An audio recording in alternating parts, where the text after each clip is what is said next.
So Trey, let's have a fire extinguisher ready because it will probably be handy, and let's try to fix this oscilloscope.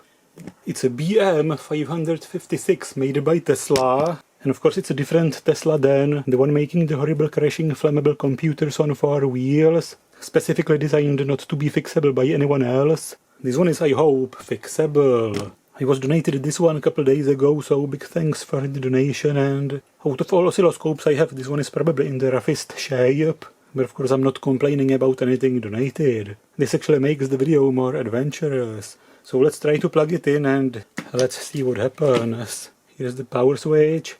Before turning it on, let's also explore the controls. It basically has 2 channels with AC only or DC switches for each channel. 0 probably for calibration, some calibration and balancing, potentiometers inside, vertical adjustment, A, B, A plus B, A minus B. This is the vertical amplifiers, volts per division. This one is actually stuck. Here is continuous adjustment. This one is, well, nice. But at least the channel B should work, maybe. Some centering, some calibration things, the power switch, brightness, focusing, another focusing maybe. Here's probably the brightness of some backlight. Here's some sort of horizontal position. Well, it seems the potentiometer rattles inside of it loosely, and magnification times 10, basically magnifying the time base. Here's the time base switching, including the XY mode, which is often very handy, especially for curve tracing. This is the synchronization level, high frequency, low frequency, synchronization, automatic, television, plus or minus or rising or falling or something, AC or DC, internal or external synchronization, and the input for the external one. And the bandwidth of it is, I guess, 25 MHz. And there is also a version BM566, which is better. It has 120 MHz bandwidth. And of course this is huge. It's an absolute anvil. But now of course let's try to power it and see what happens. A green LED is lighting up a dim yellow-green one. And this is the brightness of the backlight, basically some tungsten lamp illuminating the screen with the divisions. And here is the brightness. This is full and showing nothing. Well, this potentiometer is actually bad. Maybe this is the reason it's not showing anything. Vertical position, nothing. Well, this is also broken. Well, some noise flashing on the screen.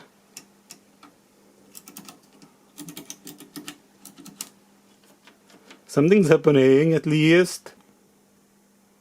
Well, now it's coming back to life.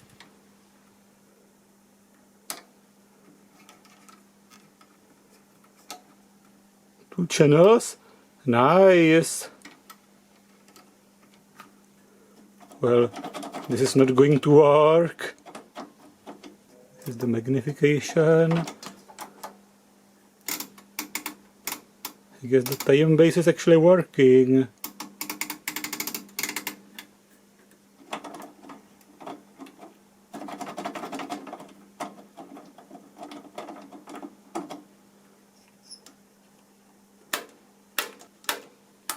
Here the synchronization.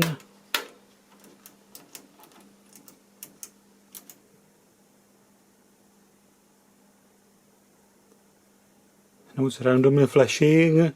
What the hell is going on here? Now the time base actually died, or it actually completely died now.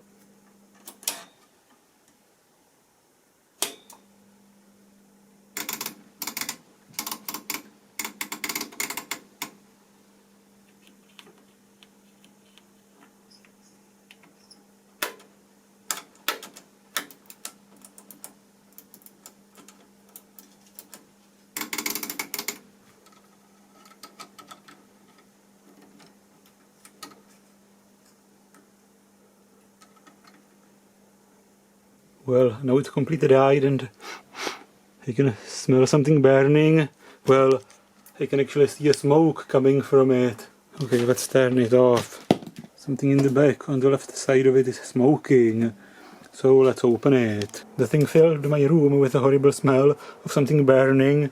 I had to open my windows and let's take a look at the back of it. 120 or 220 volts, 50 hertz, 90 volt amps, some type number here. Here are some heat sinks with some transistors and the fuse, 800 milliamps for 120 volts or 400 milliamps for 220 volts. Here's the Z or Z input for the brightness modulation. Here's the voltage selector for the mains voltage, hopefully in the right position. The mains cable going in, and now how do I open it? Looking at the bottom of it, it has 6 screws, 4 of them in the feet. So let's unscrew all. Or maybe these are just for the feet. Maybe I'm actually supposed to unscrew this. Of course I am. And it's starting to open and smell even worse. Unscrewed on the left side. I have to do the same on the right side, and the feet in the back are off. And I also have to probably unscrew this. I basically unscrewed everything I could, and the covers came from the top and the bottom. And only the section of the cover in the back of it remained. I'm supposed to pull it out of it. That's it. Here is the back of the CRT, some big capacitors. Here's probably the power supply, basically. A big transformer here and a lot of boards here. Is this a delay line to see something that happened a bit before the trigger or something? And the switches on the front panel. A lot of other boards. Transistors, even some chips. There is a board here with a ton of it on it, and something here, a lot of components here, the CRT, the power supply here, some potentiometers, and I can again smell it. The transformer, some capacitors, bridge rectifiers, a lot of capacitors here.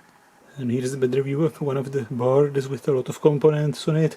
Tons of transistors. This interesting switch on a rod. Here's the loose potentiometer. It's basically just a loose nut. Should be fixable. And yes, actually some of the wires already came off. So this is one of the problems in it, I think. I'm not sure how am I going to figure out where it went. But at least the problem was easy to find. But was this actually what caused it to smoke? And there is probably more problems. And this board is, I guess, the time base. It's on the side of the panel where all the time base controls are. Here's the CRT with the deflection plate connections here. On the back of it. Here's another view of the power supply with the big transformer. Transistor on a heat sink. And the other side of it is the vertical amplifiers, I guess. I guess this is the vertical section, and it's 2 channels, so all the circuitry should be twice here. Plus there is some extra circuitry here, again twice. This is probably the input section and the attenuator with some adjustment capacitors. The same for the other channel here, probably identical. And this is on the side where the 2 channels are on the front panel, and of course here is the dog. And one more board, probably the part of the power supply here. Now let's take a look on the other side of it. And I guess here is another board associated with the time base maybe, or the synchronization. And something here, maybe this is associated with the delay line here. And something here as well. This is maybe the calibration circuitry. It goes to the calibration terminals. And what remains hidden is this high voltage power supply section, and unfortunately I have a feeling that the smoke was coming from this section and I haven't seen anything burnt yet here. So let's open the high voltage cabinet and see if there is something burnt. So let's open the high voltage cabinet with hopefully a lot of capacitors still charged in it. This looks like some sort of a control board, but nothing obviously burnt. I would expect something completely black, given the amount of smell and smoke coming from it.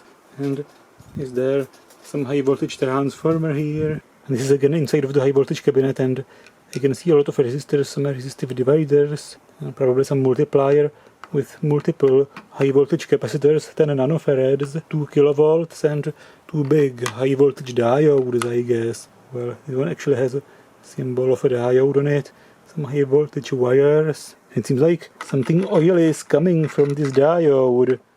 Well, was this one smoking? But it also could have been this interference filter. And these contain a paper capacitor, which typically shorts and blows up.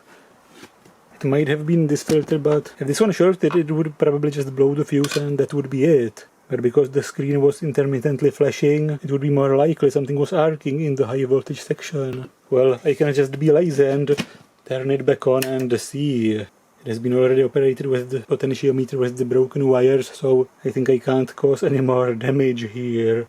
The transistor is not hot here. Something's making a clicking noise here, and is it the other side of it? I don't see anything here. And there is nothing on the screen now. I couldn't see anything obviously burning, so I turned it to the other side, and I'm looking. Here's the anode of the CRT and the thick insulated wire going into this box. And it's probably some sort of a multiplier in a box in some soft jelly. It's not a hard resin, it's a soft jelly, and it contains high voltage capacitors and diodes. This wire goes out, the high voltage positive DC. This is probably the AC input, and it's actually burned here. And of course this CRT has several kilovolts positive on the anode, but also probably a kilovolt or a couple kilovolts negative on the cathode. The cathode is not near ground in oscilloscopes, like it is in CRT televisions. And yes, there are at least 3 wires coming off this potentiometer. One more here I didn't notice before. But let's go back to the burned part here. There is a high voltage wire which seems burned. It looks like it was arcing from here into this one, even though maybe this burn is just on the surface. It actually didn't go through the insulation. I guess maybe, well, it wasn't arcing from here to here.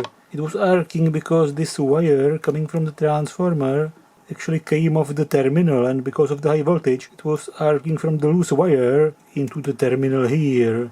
And this wire has just a soot on it from the outside on the surface. And this wire is the problem.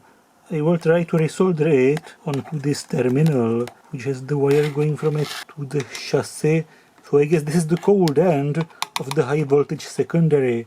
And this is the high voltage transformer, I guess. And this is multiplying the high voltage, the positive high voltage for the anode. And on the other side, there are just 2 kilovolt capacitors. I guess this is multiplying the negative high voltage for the cathode, which is of course not as high as the anode high voltage. I'm not sure why does it have 2 focus potentiometers or whatever that is. And one of them is actually mounted on a piece of plastic, so it's basically floated. The metal housing of it is not mounted to the metal chassis because it probably has way too much voltage from the terminals to the chassis. And I like all these switches on the rods coming from here. And we'll try to fix this potentiometer, which is loose in it. And of course, as a result, the wires broke. And it's the time magnification or time base magnification plus the horizontal position, and it's actually 2 potentiometers, but the ends of the traces are actually connected with each other on both sides. So there is a little bit too many wires going to it, isn't it? And the blue one was probably also here looping in and out, and the yellow wire was probably here, and the other yellow is probably meant to go on this thing. Well, to tighten the nut I have to disassemble the knobs here. This comes out, then a screw here. Can I shake the camera even more? This is going to be tricky. It probably requires some split flat screwdriver. Let's improvise out of 2 screwdrivers. I of course need about 3 or 4 hands. I somehow got it out. Trying to make a new connection for the broken high voltage secondary terminal. I soldered the wire to this side, made an eye at the end of it, and soldered this broken wire into the eye of it. Now let's try to fix this potentiometer. And there was actually a cascading failure because first I guess the shaft, the outer one, got stuck in it because the grease solidified in the potentiometer. Then somebody tried to turn it with a lot of force. This loosened the nut and the entire potentiometer started spinning. This broke the wires and maybe the terminals of the potentiometer also shorted to the metal chassis, I don't know. Maybe it actually caused even more damage to the circuitry by shorting. Can a contact cleaner fix it? Let's flood it. I took the entire double potentiometer out because it was hanging on the last wire anyway. It's made by Tesla and it's actually two different potentiometers on a common shaft or concentric shaft, and each of them is different. One is 50 kilo ohms, one is 10 kilo ohms, and this would be a nightmare to replace, really. So I keep flooding the outer shaft with a contact cleaner, and it actually seems to dissolve the solidified grease, and the outer shaft is now moving, actually. When I have the contact cleaner, let's flood everything in it. All the switches. This is the rotary switch of the time base.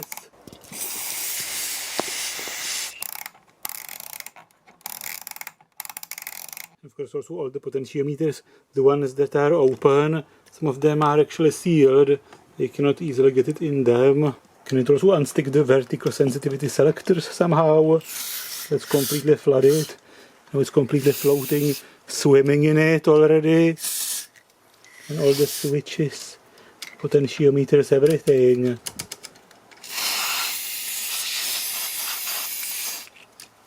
I disassembled the A-channel sensitivity selector because this one is completely stuck.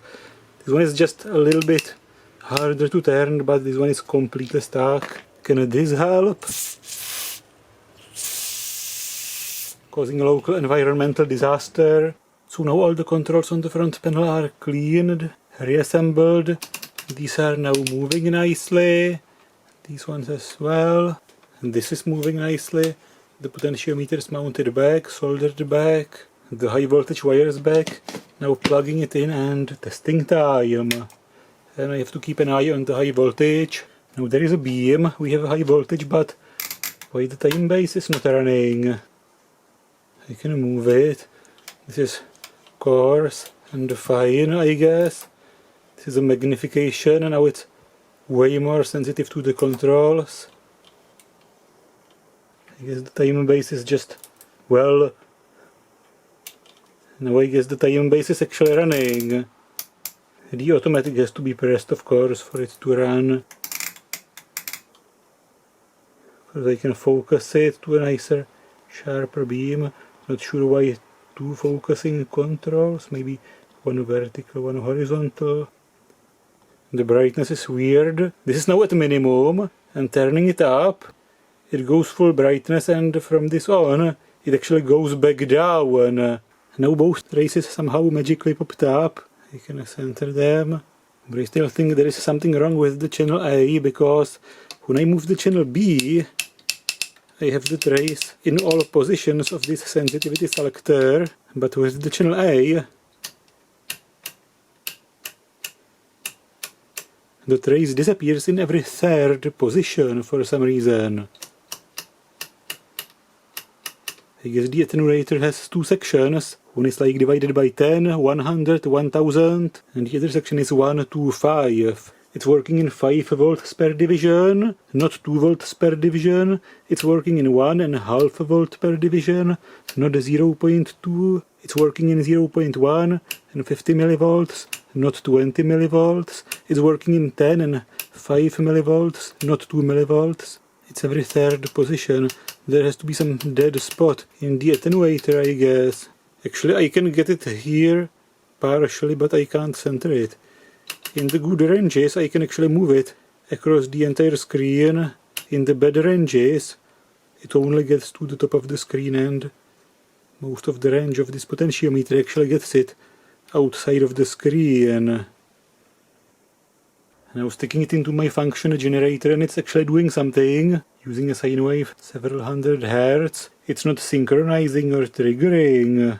Of course, this switch is dead in every third position. Or actually not dead, but it's sort of shifted in comparison to the other ranges. Every third position here is weird, and why it's not synchronizing? Why it's just floating freely? Am I doing something wrong, or?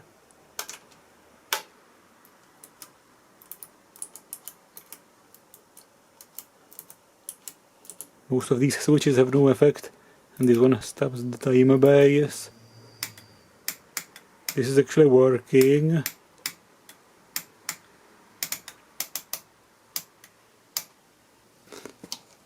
And is it actually a 2-beam CRT? There is no selection of chop or alternate. And this either has to be a double beam CRT or it's chop only. I was testing the channel A, now testing the channel B. This one actually seems to work in all positions of this switch. But it's again not synchronizing. And how do I even select which channel it synchronizes to? Am I dumb, or is there no selection of A or B channel synchronization or triggering? Maybe it always triggers or synchronizes by channel A. Even if I try both channels simultaneously, there is no synchronization.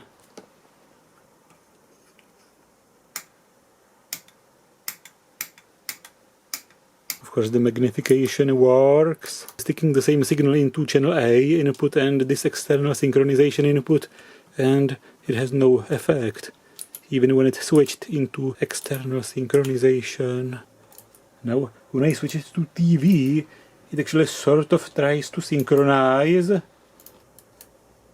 but intermittently it's flickering. This is with the automatic off, actually, varying the frequency.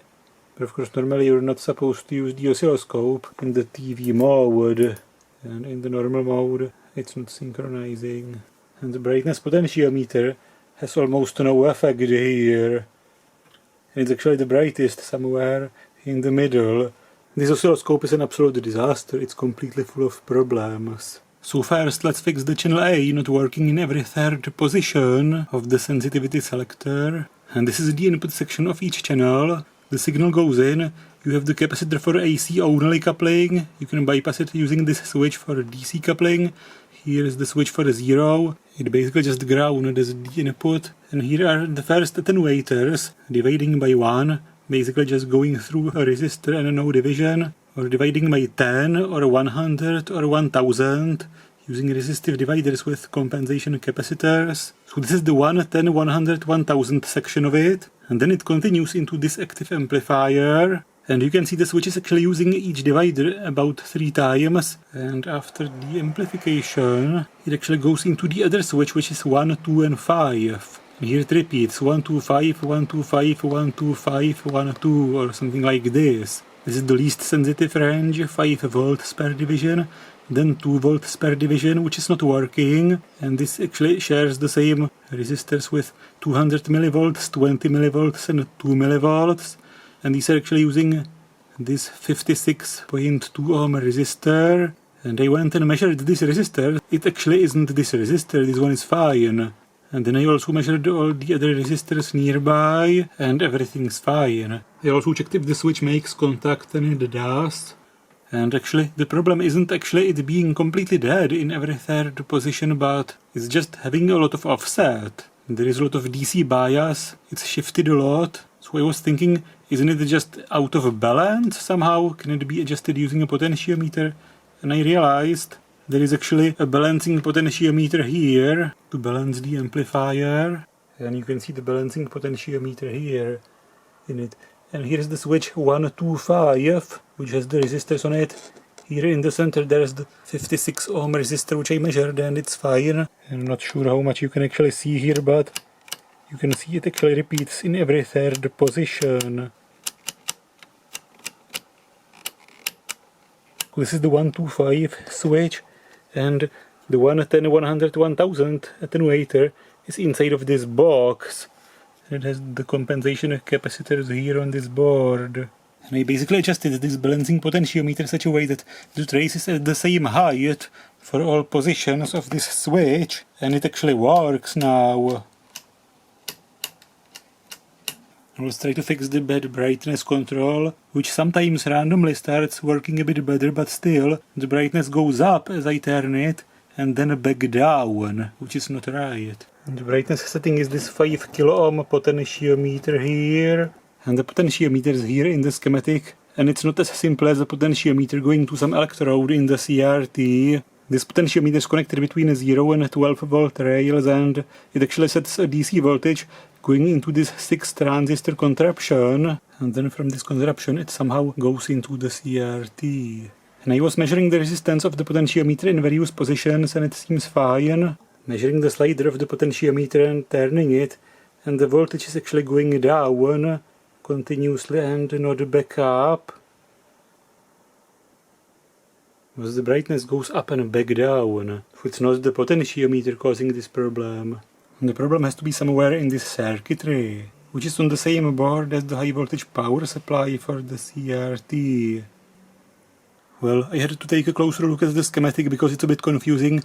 The actual brightness control path is going through here, and there is no line in the schematic. It jumps from this point 1 to this point 1, and it controls the voltage on the first grid via this level shifter. It's basically another negative high voltage power supply. The negative side of it goes to the grid, and the positive is not grounded, but it can be actually shifted up and down by the output from this transistor amplifier. And it's using 2 kilovolt capacitors, so the voltage here can be anything up to close to 2 kilovolts. And for the cathode, there is a second negative high voltage power supply, but this one has the positive side of it grounded. And this one is powered from the top of this winding, and even higher AC voltage goes here into the multiplier and produces the highest voltage for the anode, the positive one. And the heater is actually using a DC voltage smoothed by this capacitor, and G5 actually means 500 micro in the old marking, and it's bridge rectified from this winding on the high voltage transformer. And the high voltage sensing feedback loop is actually taken from the voltage on the cathode and heater. It goes through here, and this multiple resistor in a series, high voltage, high resistance resistor, and it goes into this regulation feedback. And this feedback winding and this main primary, and it's switched by this power transistor. And this is switching at a high frequency, and to prevent the high frequency from going back into the other circuitry, there is this interference inductor and this capacitor here, basically a filter. And there is also a fuse in series, and it runs on 20 volts. There's some potentiometer to adjust the high voltage, I guess. And the CRT also seems to have some rotation coils or whatever coils for adjustment, and several different potentiometers setting different voltages on different electrodes. And there is also a potentiometer, of course I mean a trim pot, to adjust the level shifter for the first grid. And these two are, I guess, the focus potentiometers. But now let's go back to the brightness control problem. Let's check the transistors in this circuitry. It could be these transistors, but of course this behavior could also be a worn CRT. In a worn CRT with a low emission, when you try to turn the brightness up, by making the grid less negative in reference to the cathode, the brightness goes initially up, but then the weak cathode saturates and then the brightness goes back down. Not sure exactly why, maybe because the electrons end up hitting the first grid instead of the screen, but I still hope it's not a weak CRT. Of course I could just put a new CRT into it, but I'd be happier if I don't have to. So let's take a look at the board of the high voltage power supply. Testing one of the transistors base 2 emitter or collector, 0.6 volts. And base 2 the other one out of collector or emitter, 0.65 volts. Looks like a good NPN transistor. And the upper part of the board is the high voltage power supply control circuitry. The lower part of it is the brightness control amplifier. In a television you would call it a video amplifier. And of course they're in sockets. I can just pull them out and stick them in a transistor tester, and let's see. NPN gain 71, 0.67 volts base 2 emitter. This seems good. I tested all 6 and all 6 seem good. And let's put it back into the socket before I forget how it was, because the sockets have 4 holes and one unused, and you can basically put it in 4 different ways. And let's locate the output of it, the point 1 in the schematic. It's near a 68 ohm resistor and 8.2 kilo ohm resistor, and it's actually this wire. This goes into the level shifter and then into the grid 1, measuring it and turning the brightness potentiometer down, and it gradually goes down very nicely, and turning it up. Everything works here.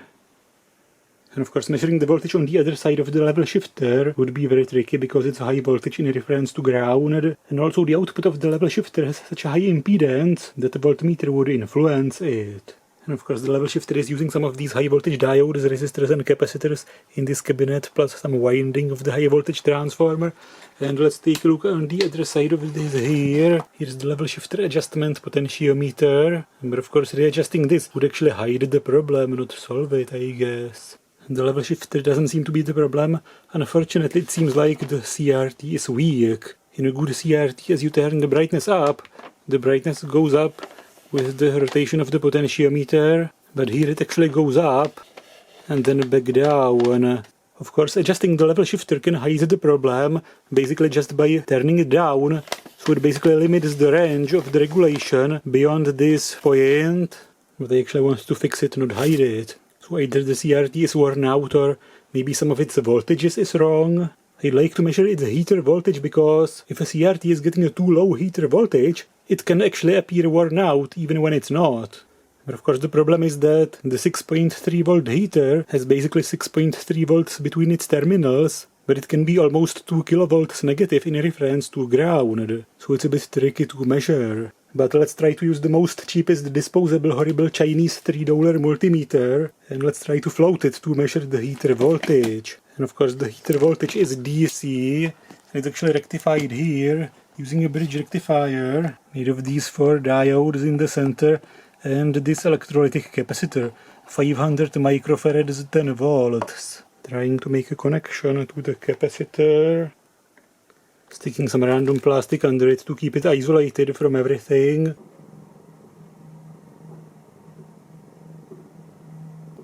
And this is really not recommended, but let's try it. And here's the heater voltage. It's coming up. But it's going back down, it's fluctuating. And the heater voltage is all over the place. And of course, yes, heater voltages are critical. It's meant to be 6.3 volts, plus minus at most 10%, but the more accurate the better. Well, now it went under 5 volts. And the heater voltage is fluctuating anywhere between 4.2 and 6.1 volts. Let's unplug it, that's not right. It could of course be the heater smoothing electrolytic capacitor bed, maybe the bridge rectifier, or something in the control circuitry of the high voltage power supply. There are several capacitors, and these 3 capacitors are in the voltage feedback, and this one is in the interference filter after this interference inductor. They can of course be deteriorated now, and this is from the early 80s. There's a lot of components with date codes, and most of them are 81 or 82. I'm not going to change all the capacitors because most of them are actually good and not critical, but I probably should change these 4 plus the one on the heater voltage. The ones in the feedback failing could actually cause a high voltage runaway, and this one parallel to the incoming voltage, if it's open or high ESR, could actually cause the voltage to be lower because then the whole thing would be running with an inductor in series. And these capacitors are electrolytic and these ones are polyester. Polyester capacitors typically don't deteriorate much. The ones from the late 80s are typically all fine, but these older ones might have some problems already. And it's the old marking, M47 means 470 nanofarads. And of course this video is getting bloody long and I'm putting a bloody effort into it. I could be just making stupid 1-minute videos and making 10 times 100 times more views. So if you appreciate this sort of a video, please really consider supporting this channel on a Patreon using the thanks button and subscribing. And big thanks to all of you who already support me. And of course let's continue in the next episode. Let's try to change the capacitors but also measure them properly and see if they actually were the problem. Because everybody can just blindly change all capacitors. The point is not just fixing it but also learning from it. And after I fix this power supply, let's fix the time base or synchronization.